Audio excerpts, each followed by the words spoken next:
মনে করেন যে আমাকে গেদা ভালো রেজাল্ট করবো।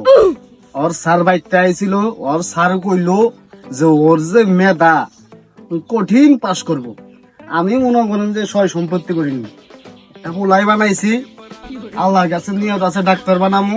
আমার পোলার যে মেধা, আমার পোলারে মনে করেন হরসাইবুল আছে না, একবারে নিয়ে নিবে চাইছে। কইছে তোমার পোলার কোনো পড়ালেখার খরচ লাগবো না, সব পড়ালে আমি চালাম। আমি আবার কইলাম যে একটা মাত্র পোলা, ওরে নিয়ে আমার অনেক আশা, অনেক স্বপ্ন। পরে হরসাইবুল স্যার কইলো যে আমরা ওরে নিয়ে স্কুলে ওরা নাম জোগামু, ওই ফার্স্ট ডিভিশনে পাস করবো। হ্যাঁ বাবা, হ্যাঁ বাবা, তুমি ম্যান খারাপ বলা বানাতে চলো, তোমার ভালো রেজাল্ট করানো লাগবো। তুমি কিন্তু শিক্ষিত পরিবারের সন্তান, তোমার স্ট্যাটাস আর ওকে স্ট্যাটাস মিলবো না। হসামিউল স্যার তোমার যে পালে চলো গেছে ওই পালে চলো। হ্যালো বাবা, তুমি কোনে? তোমারে বলে আজকে রেজাল্ট দিছে বাবা। হ্যাঁ বাবা, আমি তো রংপুর আই বসি ধান কাটার কামলা দিবে। হ্যাঁ, তুই রংপুর গেছিস কে? শুয়ারের বাচ্চা, তুই রংপুর গেছিস কে? বাবা এবারও আমি 5টায় ফেল করছি। হ্যাঁ, তুই ফেল করছস? সুধীর বুত কই কি রে? আমার বালজোবা শেষ করলি রে।